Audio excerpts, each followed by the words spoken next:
আসসালামু আলাইকুম, আমি আবু আসলাম রাকিব। আজকে আমরা কস্ট অ্যাকাউন্টিং এর কাঁচামাল চ্যাপ্টারটি নিয়ে আলোচনা করব। কাঁচামাল আমরা লেকচার 1 নিয়ে আলোচনা করব। দেখেন, কাঁচামাল চ্যাপ্টারটা শুরু করার পূর্বে আপনার প্রথম কাজটা হচ্ছে কাঁচামাল থেকে কি মানে কোন মেথডের ম্যাথ আসতে পারে আগে এটাকে আপনার আইডেন্টিফাই করা।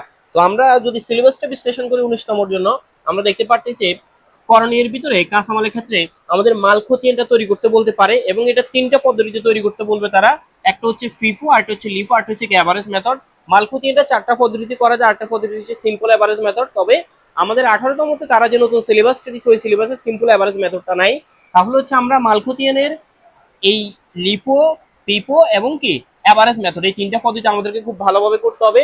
এই যে টপিকটা এটা কিন্তু পূর্বের সিলেবাসে অন্তর্ভুক্ত ছিল না। তাহলে আপনি যদি বিগত বিসিএস এর মালখতিয়ানের অঙ্কগুলোকে যদি সমাধান করতে পারেন এবং 2006 সালের নিবন্ধনের প্রশ্নটা যদি সমাধান করতে পারেন, ইনশাল্লাহ যদি আসো ওইখান থেকে কমন এসে যাবে। আরেকটা পদ্ধতি হচ্ছে ইউকিউ, ইকোনমিক্স অর্ডার কোয়ান্টিটি, অর্থাৎ মিত ব্যয় ফরমাইশের পরিমাণ নিয়ে যে অঙ্কগুলো আছে এগুলো আমরা ইন্টার থেকে করে আসছি, অনার্সে ছিল, মাস্টার্সে ছিল, সব জায়গাতে ছিল। ইউকিউর কিন্তু আবার দুইটা পদ্ধতি। একটা পদ্ধতি হচ্ছে সূত্র রিলেটেড, ইউকিউর কিছু সূত্র রিলেটেড প্রশ্ন আছে, বিগত বিসিএস এর একটা প্রশ্ন আছে, ওটা সমাধান করলে ইনশাল্লাহ আপনার হয়ে যাবে। আর একটা হচ্ছে ইউকিউর একটা ট্যাবুলার পদ্ধতি আছে, অর্থাৎ একটা ট্যাবুলার মেথড আছে, এইটা আপনাকে সমাধান করতে হবে। তাহলে সামারিটা হচ্ছে যে কাঁচামালের অধ্যায়টা থেকে আমরা দুইটা জিনিস সমাধান করব। আমরা মাল খুঁটিয়েটা সমাধান করব তিনটা পদ্ধতিতে, ফিফো, লিফ এবং এভারেজ মেথড। আর আরেকটা হচ্ছে আমরা ইউকিউর অঙ্কটাকে সমাধান করব দুইটা ভাবে। ইউকিউর সূত্র রিলেটেড অঙ্কগুলোকে সমাধান করতে হবে এবং হচ্ছে ট্যাবুলার পদ্ধতি যেটা সেটা সমাধান করতে হবে। তো মোটা দাগে কথা হচ্ছে এটা আমাদের ফেইড ব্যাচের ক্লাস, যেহেতু এটা ফ্রি করা আছে বা এটি ইউটিউবে আপনারা ফ্রিতে দেখতে পারতেছেন এখন। তো এখন কথা হচ্ছে যে বিগত নিবন্ধনে তো এই কাঁচামাল বা ইউপির অঙ্কগুলো কখনো আসে না, আমরা প্রশ্নগুলো কোথায় পাবো?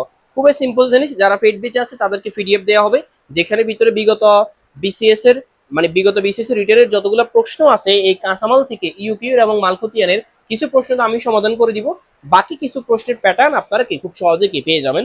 তো আমাদের লেকচার 1-এ আমরা আলোচনা করব মূলত মালখতিয়ানের আমরা বিগত বিসিএস এর একটা প্রশ্নকে সমাধান করব, যে প্রশ্নের ভিতরে আমাদের ফিফো পদ্ধতি, লিফো পদ্ধতি এবং ক্যাভারেজ মেথডের তিনটা পদ্ধতি কি থাকবে। আচ্ছা, এখন আমরা ক্লাসটা শুরু করার পূর্বে আমরা লিপো পিপো নিয়ে একটু কথা বলি। এগুলো নিয়ে আসলে কথা বলার খুব একটা কিছু নেই, কারণ হচ্ছে আমরা এগুলো ইন্টারে করে আসছি এবং অনার্সে এগুলো আমাদের ছিল, কস্ট অ্যাকাউন্টিং এর ভিতরে এটা ছিল, খুবই সহজ ম্যাথ।